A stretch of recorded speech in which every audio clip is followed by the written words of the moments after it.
Because I feel like, like creativity is endless, right? But I feel like there is blockages that happens just Yes. from life or from ourselves or from whatever. So it sounds like the dream kind of got you unstuck. The dream did, yes. And I think I needed some sort of like kick in the butt, I guess, to like get back to it because I kept telling myself, well, maybe like this is all I'll do for my own Mhm. writing and I will just be a amazing agent, a strong editor and like help all of these other people write their stories because that is at the end of the day what I love. I love giving feedback. I love being part of that process and helping other authors. So I was sort of in that mindset of, okay, if that's what happens, then I'm completely content and okay with that. And I think taking that sort of mental step back allowed something to blossom creatively and something to happen a little bit more naturally instead of trying to force the next thing out of me.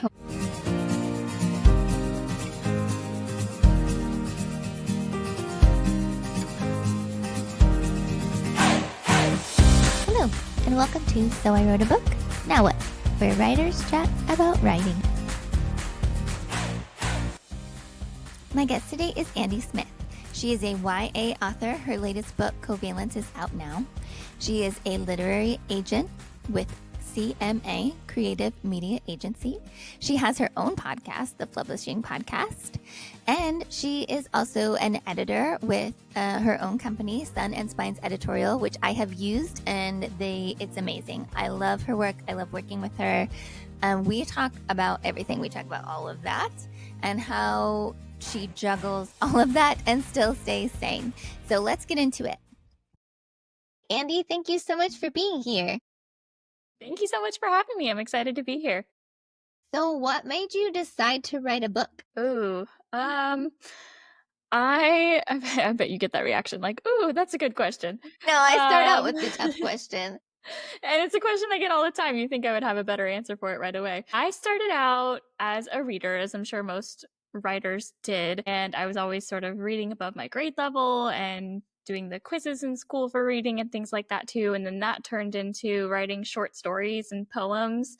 And then several years ago, I decided to take all of my short stories and see if they would make a book. And that was like, no, nobody's going to ever look at that. That was a mistake. But then that prompted me to be like, well, what if I could write a book? What if I could turn some of my ideas into something? So I started writing on Wattpad of all places, Nice. and just started putting chapters out there and got a lot of good feedback and people wanting to see more. So I was like, okay, maybe I could actually do this. And that turned into writing my first book. That's so awesome. And is your first book that you wrote the book that's out now? It was my first book that was released. Yes, my debut, Lucky Enough, which is a young adult contemporary. That was my first actual cohesive book that I wrote. That's so exciting. Yeah. Once you wrote the book, what was your process like from there? Was that book released little by little on Wattpad too, and then kind of put together, or was it more of like its own project? A little bit of both. The Mhm. versions on Wattpad was a previous version of the book. So I started putting those chapters out there. And then I think when I just decided that I was going to actually like write a novel and try this whole publishing thing, I stopped posting on Wattpad. And Mhm. then so I finished it off of Wattpad and had some beta readers read it, and ended up actually rewriting the entire thing. So the As Wattpad one does. version was like an OG version that, yeah, does not exist anymore. So we rewrote the whole thing. I think I rewrote it a couple of times. So it took a little bit. And once I had the sort of final version, I'll say, that's when I decided to query and see if I could take on this sort of publishing traditional route and find an agent. And a couple months into that, I decided I didn't know if I liked querying. It's so fun. What are you talking about? So fun. So I decided to look at some other options and found a bunch of Mhm. smaller indie presses to submit to and submitted to a couple and got an offer to publish with Ever 19. And so that's what I did.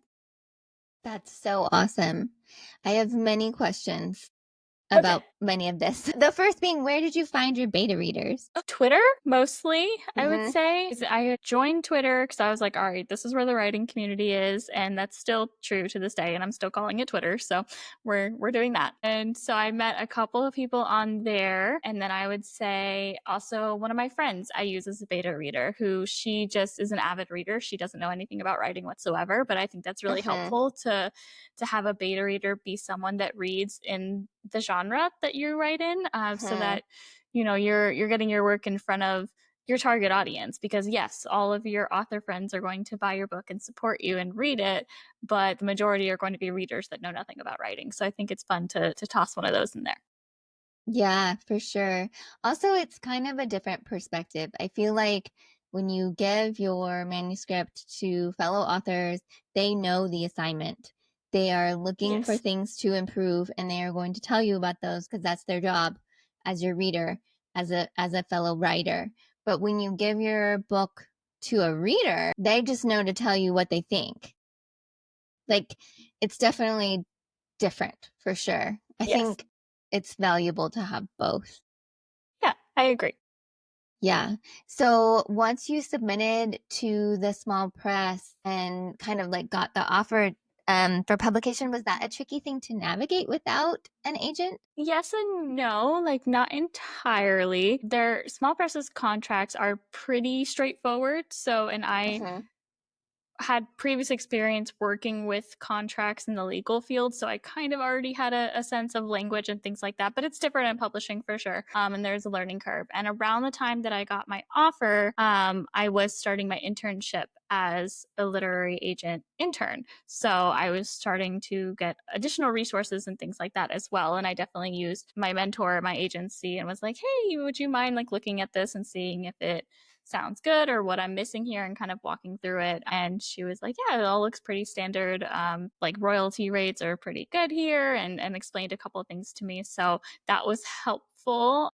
But I Mm-hmm. would think that even without, it was pretty sort of self-explanatory. And I went to like bunch of different websites like Writers Beware and all sorts of those resources that we have for authors, just to make sure the publisher was good and reputable, and researching on Publishers Marketplace and things like that too, to Mm-hmm. make the best decision. But I think for me, also with my first book, I knew it this is going to sound horrible to say, but like I knew it wasn't going to be anything crazy, if that makes sense, because my Mm-hmm. first book was more of a personal story that I sort of went through myself, and the whole part of the process for me was very healing. And so it was sort of like a personal passion project to just like get out into the world and maybe help others that could relate to something too. And so the whole point of the book is it's about a young girl in high school who loses her father, and she has to learn how to navigate that grief while dealing with high school and Mm-hmm. boys and family and drama and all that stuff. And I lost my father when I was 10 and went through this whole phase of grief at a very young age, when you don't really know what grief is. Like no one teaches you Yeah. how to grieve. So I Yeah. wanted to take that experience and sort of fictionalize it in a way that maybe others could relate to. So for me, I knew that topic, I would get a lot of feedback that grief does not sell, which debatable still, but that Yeah, but it essentially, yeah. sometimes it's needed. Yeah, especially for young readers, I think. Yeah. So for me, it was really about, okay, what is my goal here? Do I want this to be published by a huge publisher and make tons of money? Like, yeah, sure, everyone does. But my ultimate goal Mm-hmm. was to just finish it and get it out there, whether that be like an indie press or even self-publishing it. And ultimately, I still had a couple queries out when I had the offer come in as well, but the offer came in on the anniversary of my father's passing. Oh my And goodness. yes, so that just That's felt so like like fate. magical. Huh. Yes, that's what I thought. And Wow. it was just the It timing is. just felt perfect for, Yeah. and I thought, after I did all my research too to make sure it wasn't a scam or a vanity press or anything like that, Mm-hmm. and everything checked out, I was like, okay, this feels right for this story. And I think that's what it's all about in publishing too, is deciding not just what's right for you as an author, but what's right for your story, because each one's different. Just because you self-publish one doesn't mean you can't query the next and go trad or something like that. So yeah, Mm-hmm. it felt right for the story, and I'm glad I did it, because then it led me to what I did with my next book, and who knows what we're going to do next. So yeah. Yeah. Do you want to talk a little bit about your next book? Was the process for writing that one very different than the process for writing the first one? Yes, in the sense that I got better, thank God. My gosh, I reread my first book now and I'm like, yeah, like as an agent now myself, I'm like, yeah, why would I have written this and submitted it anywhere? But I know we all feel that way. So my next book that came out last October is called Covalence, and it's a young adult dystopian novel. And I wrote that book because I had a dream about covalent bonds and how that could work in like a dystopian society. I'm obsessed with dystopian, like Hunger Games, Divergent, all of that, and it's coming back. We're getting so much more, and it's so exciting. So I was like, oh, what could we do with this? And decided to take a stab at it and write it, and it sort of just flowed, and all the characters just made sense, and the world just made sense, and it was very easy, much easier to write than my first book. And I think because of I had no personal connection to it. I wasn't trying to sort of reiterate a personal story or go through this sort of healing process. I was just writing a story for fun that I completely made up. And I think that made things a lot easier and more fun to do and pushed the book to be the version that it is. So, yeah. Yeah. When you write, do you outline your novels first, or are you a pantser? A plotter or a pantser? I am a plotter. I think I tried to be a pantser because I have so many of my friends are pantsers and it works for them. And I'm like, okay, maybe I'll try this, but I just can't do it. I have to plot the whole thing. I have to make an outline. I make a chapter by chapter outline too. And of course that'll change, and that's fine that it changes. But yeah, I'm a plotter to my core. Yeah. When it changes, I'm always fascinated by this process because I am a pantser, but I'm a planter. Like I kind of plot as I go. So I know the next three steps ahead, but I don't know usually beyond that. Or sometimes I'll That's know the okay. end and the next three steps. But like when things change in the chapter by chapter outline, when things veer, do you then go and change the outline, or do you keep drafting forward knowing that things are changing? I do change the outline because I think that helps keep me sort of in check and where I want things to go. Because if it affects something else down the road and I don't change the outline, I may forget or I may Yeah. like not know how it's going to impact the rest of the book. And yeah, so yeah, I always keep my outline updated. Yeah.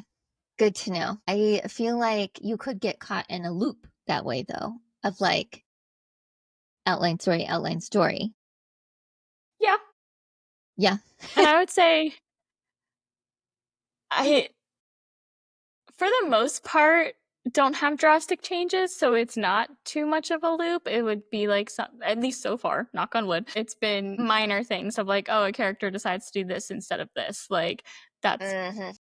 like easy, quick little things. It hasn't been anything too detrimental to the plot, I would say. Mm-hmm. Well, I take that back a little bit working on my next book. Yeah, things are just kind of up in the air as I go along too. Like I'm not grounded to my outline at the same time. Yeah. I know if things change, I've like worked through the process of that being okay. Yeah. And I guess if things change, like even if things change from draft to draft, like at some point, you're going to have to spend the time figuring out how that affects things. So I guess in the end, like whether it's in the outline, like moving back, it all, like if something changes, it changes. Yeah. It all shapes out the same way, I think. So I think as long as you're okay with your process of how you get there and whatever you need to do that, because everyone writes different, then I think Hmm. that's fine. Yeah. When you write, do you have like a routine that you follow? Like do you do it at a certain time of day, or is it just like whenever, wherever? I wish I had a routine. That sounds beautiful. Unfortunately, right now in my life, the answer is whenever I have the time because I'm so busy now. But before, when I wasn't doing 500 different things in publishing, I wrote pretty much every day and would write usually in the mornings. I enjoyed getting up, like having my coffee and writing and getting things done. Now it's squeezing a couple minutes or an hour in the morning and then late at night in bed, kind of fitting in some writing time every now and then. It's not every day, that is for sure. I'm lucky if I get to write once a week, but yeah, it's a little bit chaotic at the moment. Yeah. And part of that must be because you're a literary agent now too. Yes, a literary What? agent. I also run a freelance editing business, which has amazingly taken off and has been so wonderful to work with so many authors in different capacities. And I run my own podcast with Carleen Geisler from PS Literary. So yeah, I'm trying to think. Oh gosh, there's probably more that I do that I'm not even talking about, but Yeah, right? a lot. Anything in publishing, if it doesn't have my name on it, I want it to have my name on it. So I'm trying to get into many different avenues. Yeah, priorities have shifted also. And something big that I've had to come to terms with over the past couple of months is how much I have enjoyed being a literary agent and being a freelance editor. And that has taken priority over my own writing because, and I always tell my authors that I represent as well, they come first. And being a literary agent, being an editor, that will always come first. And that's my passion and that's what I truly enjoy. So finding time to write is the challenge with all of that. But then I think when I do write and find a new idea or something that I'm excited about, it's fun to go back to that for a minute as well. So Yeah, it's for still sure. there, it's still happening. It's just at a much slower pace. Yeah, Andie's editorial business is called Sun and Spines Editorial, and I have used it, and it is wonderful, and you should check it out because it's amazing. Thank you. Yes, and her podcast with Carleen is Flublishing. Yes, Yep. Flublishing. Did I pronounce it correctly? And it's You also super fun. did. Yes, Thank you. so you should check that out too. I'm curious though, like with all I have a lot of questions. So with all of those things in the air, like with your literary agent brain and with your editorial brain, is that hard to turn off when you go to draft? In full transparency, have until recently, until literally this last week, I haven't been drafting. I am supposed to be working on the second book in my dystopian series, and that has been a real challenge. So I've decided to take a step back from that for a moment and try to really figure out what I want the story to be. We've also are changing it. It was supposed to be a trilogy, and now it's going to be a duology. Oh, that's a big shift. Yes, I was like about halfway through when then we sort of decided to make that change. So now I'm sort of reworking the entire thing, but also just trying to find that passion for the story again because I was disconnected from it for so long. And I think also the challenge has been understanding my audience as well because I am very active on social media and part of my brand, if you will, is sort of trying to break these barriers in publishing. And I really advocate for trying to provide resources and information for authors as a literary agent, as an editor as well. So that means most of my audience is other authors that are trying to, get those resources. So when it comes time to then post or talk about my writing or my books, I've sort of branded myself in the wrong category for that, if that makes sense. So it's Yes, been I a understand. challenge. Yeah, it's been a challenge to navigate that on social media. I don't really know what I'm going to do about it because, again, I like everything else so much more too. So that has also made me take a step back from writing for a little bit and trying to figure out if I want to continue writing, what's next for me. I've had like tons of other ideas, but nothing that sort of calls to me or is really exciting. So it's been probably a year, maybe a little bit more since I wrote anything. Yeah. And up until literally like last week, maybe the last 2 weeks, I had another dream. We love our dreams. Nice. Yes. Of a story that I was like, oh, that sounds really fun. I kind of want to like plot that and just see where it goes. I spent an entire evening writing like a 10-page outline and it was just a flowing again. And I was back in sort of that groove and that excitement and found that passion again. And so now I'm drafting and it's been really fun and exciting to have something new and for myself. And I can tell also I have grown as a writer as well from my agent brain, my editor brain, and also just the experience from writing 2 books previously. So, yeah, it's been really a fun change and I think a process that I needed to go through mentally to get to this point. Yeah, for sure. That's so exciting. Yeah.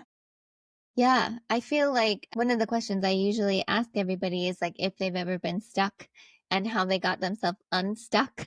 Because I feel like, like creativity is endless, right? But I feel like there is blockages that happens just Yes. from life or from ourselves or from whatever. So it sounds like the dream kind of got you unstuck. The dream did, yes. And I think I needed some sort of like kick in the butt, I guess, to like get back to it because I kept telling myself, well, maybe like this is all I'll do for my own Mhm. writing, and I will just be a amazing agent, a strong editor, and like help all of these other people write their stories because that is at the end of the day what I love. I love giving feedback. I love being a part of that process and helping other authors. So I was sort of in that mindset of, okay, if that's what happens, then I'm completely content and okay with that. And I think taking that sort of mental step back allowed something to blossom creatively and Mhm. something to happen a little bit more naturally instead of trying to force the next thing out of me. Totally. So yeah, I think that was helpful. But if you don't have dreams, then I feel you might need like, other ways to get unstuck. right, totally. Well, I feel like maybe your subconscious was saying, "Hey, we're not done with this." Yeah, I love And that. Yeah. yeah, I feel like if somebody else was in the same position where they were like, "I really need to take a step back and like reassess how this fits in my life," I feel like they would, if they didn't dream, they would find it some other way. You know what I mean? Like if your Yeah. subconscious wants something, it's gonna let you know Yeah. somehow, some way. I love that. I think that's perfect too, because as I'm sitting here talking about it, weird analogy also, but to have a little bit of comparison, I think it really is that sort of like once you make your peace with like a mental disconnect, you open the doors for things to happen. So back in Totally. like high school, I grew up very, very boy crazy. I always like wanted a boyfriend and had Same. the crushes and things like that. Yeah, it was a problem. And I remember I was at my grandma's house, like in North Carolina on vacation. And I was like fed up with this thing I had with this one boy. And I was like, you know what? I'm done with boys. I'm just gonna enjoy high school and my friends. And I was in theater. So I was like, we're gonna do all these things. And I think like 2 months later, after I made that mental disconnect, I met my now husband No. in high school. So I always think about that. So I kind of just to throw that in there of like how that Hmm. like mental disconnect really impacts things because I did the same thing with my writing. I made that mental disconnect and didn't happen in 2 months. We took a little bit longer, about a year, but that's okay. I got an idea from my subconscious telling me that yeah, like you said, we're not done yet. So I think Yeah. the mental toll that publishing in any shape or form can take on us as writers and authors is a lot. Yeah, it is. It's important to kind of acknowledge that and like be willing to give yourself space. Yes. Space, Yeah. time, grace, like Hmm. there's so many things that go into it. There's so much thick skin that we have to have in this industry all around. And I always hear people say, like, oh, maybe I'm not cut out for it. And I don't think that's the Hmm. case. I think it's just there's a different path for everyone. So it's really about deciding what path is best for you and then being okay with that. I think once you Hmm. mentally tell yourself, like, this is okay, everything changes. Yeah. It's so interesting too, because you have to have a thick skin, right? Like no matter what avenue you choose, you have to have a thick skin. But you also have to be permeable. Like you have to be able to like access your emotions in order to put them on the page and like not just express yourself, but like have others feel. Cause that's what we want when Mhm. people read our work is have them feel. And in order to do that, like you need to like be a human, like a Yeah. very sensitive, in touch human. And it's a tricky thing to like bounce between of like, I'm not going to let this Yeah. affect me. But then like the dew on the grass is going to affect me like real strong. It's Right. so Yes. tricky. It's a tricky thing. I haven't figured it out yet. I don't think any of us have. We're all just trying. And I think that's fine also at the same time. Like, it's going to be whatever works for you in the moment. And I think as long as we're talking about it, that's the most important part, because there's so much about publishing that's quiet or like hidden behind doors. And that's what I want to disrupt a little bit. Yeah. What drew you to being a literary agent? Oh, this is also a fun story. It literally just kind of happened. I was doing my master's program, which is non-publishing. It's in public administration, completely opposite end of the spectrum. And at the time, I was trying to figure out what class I wanted to take for the semester, and I saw that you could do internships. And I was like, oh, okay, I wonder like what internships are out there. And I, of course, looked like for internships in my field, but I was already kind of working in my field because I worked in higher education and sustainability, and that was what the master's was for. And so I was like, oh, well, I like to read. Like, I wonder if I can do an internship in publishing. And I went down the rabbit hole and I applied for so many. It's embarrassing. Agency internships or publishing internships at like publishing houses and things like that too. And I was like, okay, well, like if anything happens, like we'll just give it a shot. And then got the internship at Booker Albert, which is where I started out. And was like, okay, cool.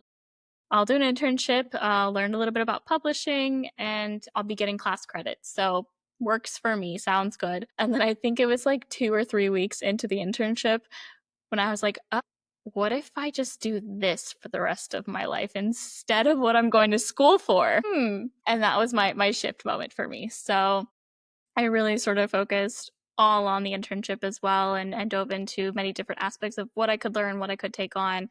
And I think I was an intern for about 9-ish months and then got promoted to a junior agent position. So, and it's been a whirlwind ever since. That's so exciting. Yeah, it's been a lot of fun. And And now I know that this is where I want to be. This is what I want to do for the rest of my life. So as long as publishing will have me, I'm here. and then you moved to another agency. Where are you at I now? did. I am now at Creative Media Agency and have been there for about 4 months at this point. I've lost track. It feels like forever. But I did move agencies, and there was no ill will towards my previous agency or anything like that. And I loved the team there. I was just sort of moving in a different direction for my career and discovered an agency that was more aligned sort of with that vision and that path. So that's where I am now. And I've been super, super happy and having a great time. The team is wonderful. And I just got to announce my first deal. So that was super exciting. Yes. And what do you primarily represent? Kidlit, I would say. I represent everything from middle grade through adult. I'm really trying to build out my adult list, but apparently I'm really picky also with adult genres. So that's been a tough challenge. I do have a romance author, but that's sort of the only thing on my adult list right now. So my adult list is really empty and I'm ready to build that out more. But Kidlit is sort of my bread and butter. I have a lot of middle grade, young adult, and multiple genres in that too: thriller, mystery, fantasy, romance, contemporary, things like that. And I'm going to start diving into picture books now as well, which is what my deal announcement was for. So that was very fun and exciting. Yeah. What is the book, the deal? It is called My First Book of Affirmations, and the author is Becky Cummings, and she is on Instagram as well. She is a amazing self-published author, so she has a couple different series out self-published, and we got a deal with Source Books for a sort of spin-off series of her current series, which is called My Magical Words, and it's sort of an affirmations book for young children. So this one is going to be for babies and toddlers, and so it's going to be super cute. Yeah, a lot of promoting self-love and confidence for young children from a very young age. So it was super fun to be a part of. Yeah, that's so cool. Yeah. Is it tricky to have an editorial business as a literary agent? Like, do you ever have people go to your editorial business kind of like almost like querying you that way? Ooh, that's a good question. No, actually. That's good. Yeah, I was going to say, thank goodness. I do get a lot of clients who reach out because they have queried me and I passed on the query. So then they wanted to work with me editorially, and that's totally fine. I am a member of the AALA, and their guidelines are very ethical and strict of not representing clients you work with editorially. So I do follow that to a T. And I do get a lot of people that reach out and say they're thinking about querying me, but they also want to work with me editorially. And I always tell them up front, like, I am unable to consider anyone I work with editorially for representation, no matter what the project is. So even if we work on something, this manuscript, and you want to submit your next manuscript to me, I can't. And that's for the best interest of you as well. So I always put that out there up front and say, if you want to query me first and see if I either pass or want to take it on further, then let's do that. And then if I do pass, then we can work together editorially. And I always say that too, I'm never like saying query me and then I pass just so I can work with you editorially. I always consider it. And there've been a couple too that I've like had to like be like, actually, yeah, let's hang on because I'm kind of interested in this. So I'm going to get back to you through your query and we'll correspond that way. But yeah, I always want to be transparent and make sure the authors know that they're not screwing themselves if they want to do one over the other. Right. Totally. That's good. Yeah. That's very so far, no issues. So that's great. Hopefully we're good. I was always curious, like, how tricky that would be, because I know, like, I don't know, but I've heard stories that agents get a lot of queries in ways that maybe they don't appreciate, like DMs as queries. Have you had those? That happens. Does that? I think I have had a DM. I do, because I'm so active on social media, I do get a lot of TikTok or Instagram DMs, or a lot of authors that, and I appreciate how bold this is, but I will not be responding. They will post a reel or something about their book and tag me in the reel.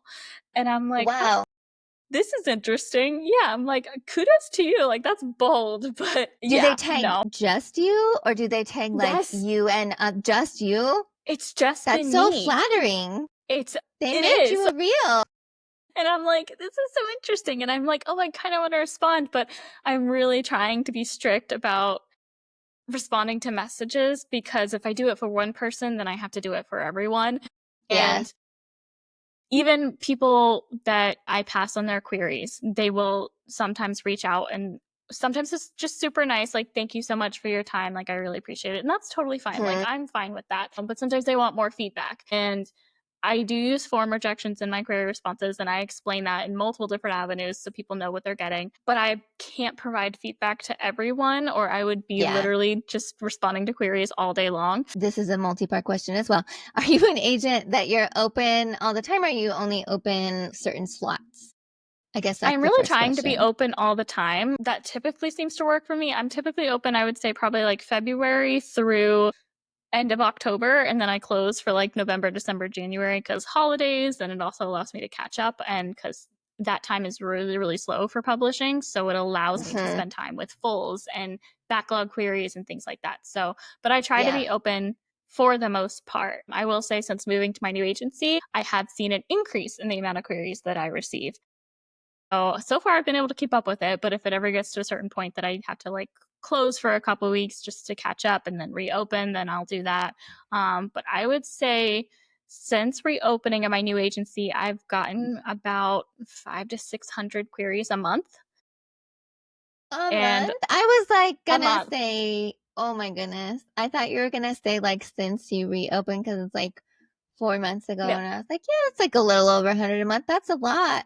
But a month, 500 to 600 a month? Oh my gosh. Yes.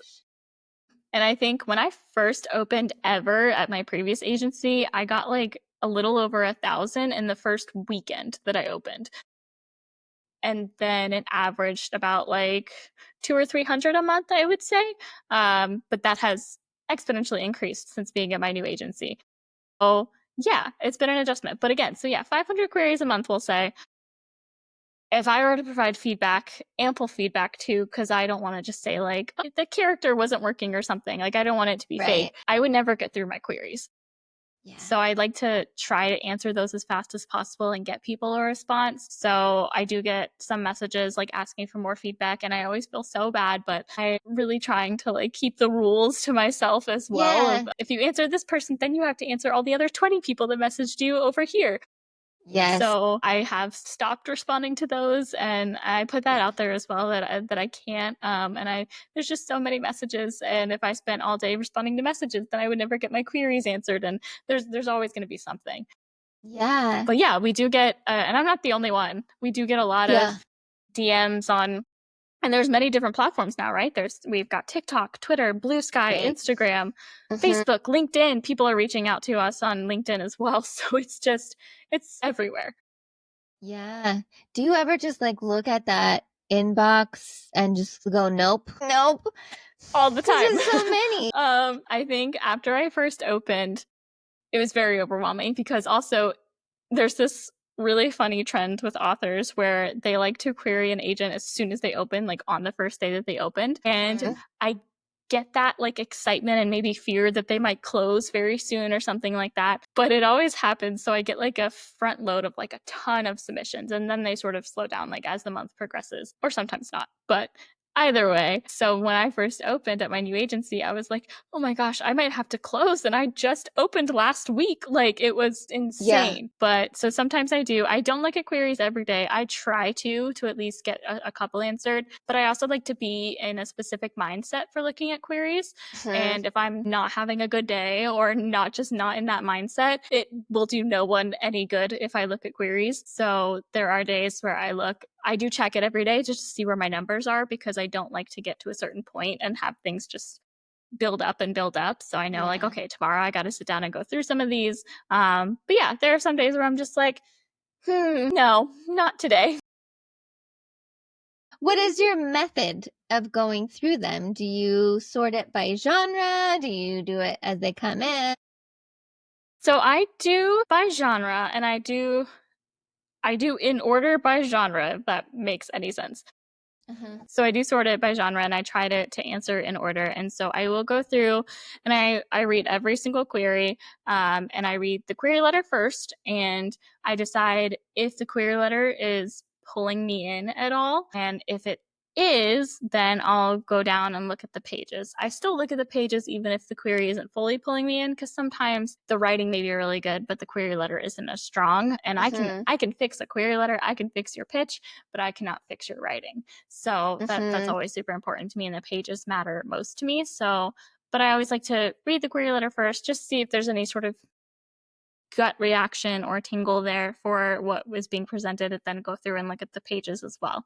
And if I know immediately that it's not for me for whatever reason, then I will go ahead and pass on it at that time. If there's something that's like, oh, this is interesting, but I'm trying to like just get through some queries, I don't have enough time to sit here and read all of these chapters, I'll put it Mhm. in my maybe pile, which is a actual button that we have in Query Manager. So Whoa, when you no hear way. that so when you hear that you're in a maybe pile, like you actually are. So I'll put it in my maybe pile so that I can come back to it when I have more time to sit through and read through all of the chapters, and then make my decision enough if I'm going to request a full manuscript or if I'm going to pass at that time. Mhm. It's so many. It's so daunting to like think of it. I don't know how you do it. What do you look for when you read the query? Are there certain things that you are looking for, or is it really, like you said, that kind of tingle? Things that I'm looking for, like there's a couple genres or like specific projects that I'm so hungry for. Like right now, I am dying for a young adult thriller, like that is fresh and fun and just messes with your brain and keeps you just grounded like in your seat the entire time because you can't put it down. So, and I've got a couple in my maybe pile that I have to go through, but I am very hungry for something like that. So when there's something like that, I will sort of prioritize that genre and those queries. But otherwise, there's a lot I think that goes into, I think it's easier to say what makes me pass on a query Mm. actually, because there's a lot even just like as basic as like following the rules. I get a lot of queries that don't follow the rules. Like how? I have like different word count guidelines for one example. And Hmm. there are a lot of updates to Query Tracker now too, where we can set things like that to where I can't receive a query if it's over 120,000 words. So if someone tries to put in that's their word count, it'll give them like an auto message of like, sorry, like this can't be submitted. So then because of that, I've gotten a lot of queries that put a different word count. And then in the query letter says that it's like actually 160,000 words, but they couldn't get it through the first time. So it's like, okay, well, There like was a reason for that. there's a reason, like that this is still a rule, so I'm not going to consider this.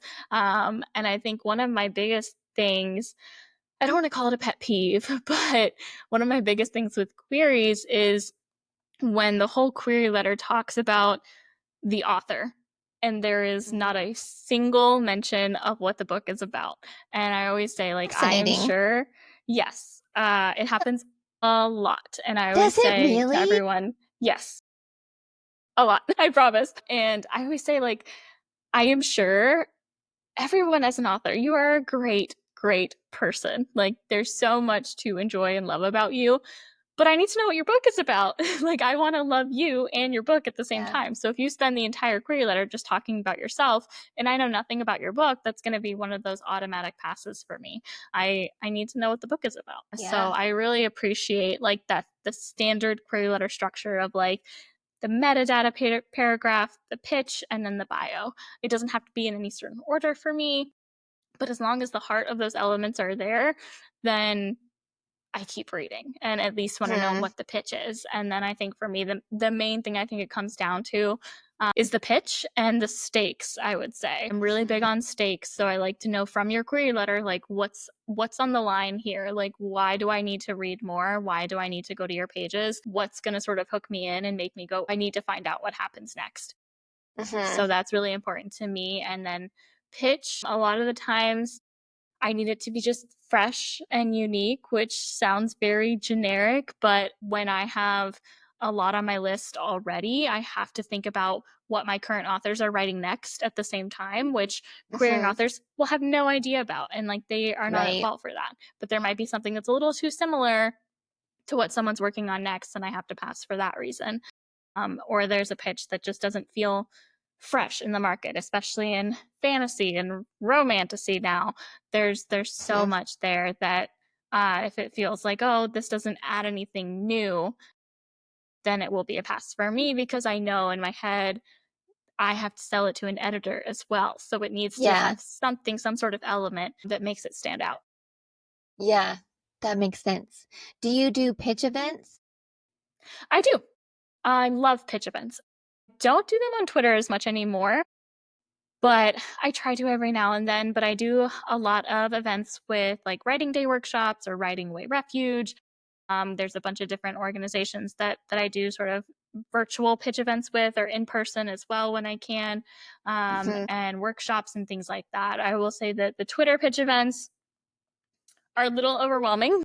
So I have learned I get super excited and drawn in because I just see all of these amazing pitches. And then I'm sitting there hitting the like button like all day long. And I'm like, now I'm going to have so many queries. And then maybe the pitch like in the query and the pages don't necessarily match with what was like put out there for the event. Right. So I have sort of taken a step back from Twitter or like Blue Sky pitch events, but I still do like virtual, like one-on-one pitches and things like that.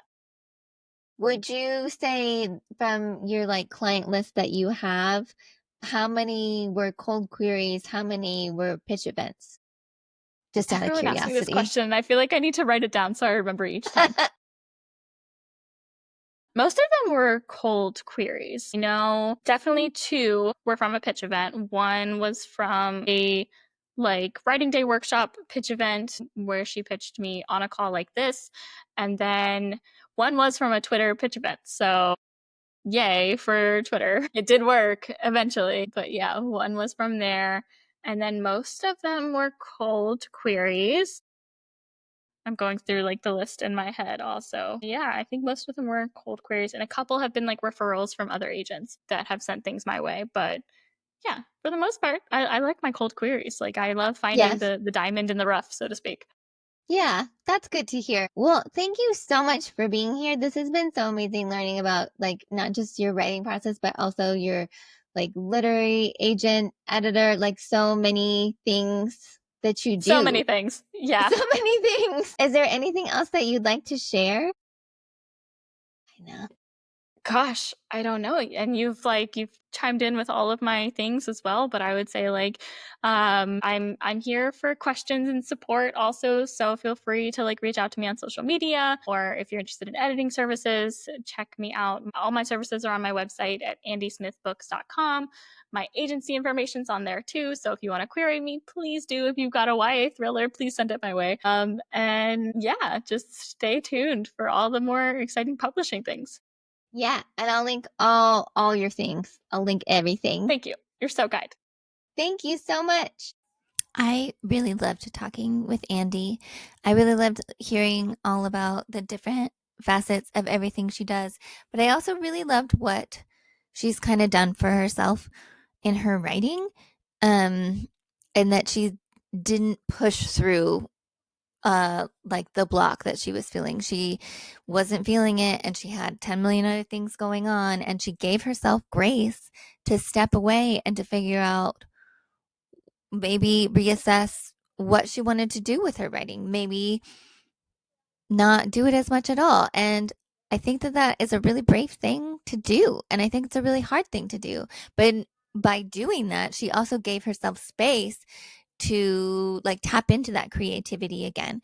And it's really made me think about my own process, and places where I push when maybe I should just be softer. Anyway, that's what I was thinking about. I hope you enjoyed this episode. If you are a querying author and you have a YA thriller, a twisty, bendy one, send it Andie's way. And in your query letter, you can mention that you saw her on this interview. Thanks, and I'll see you next time. Bye.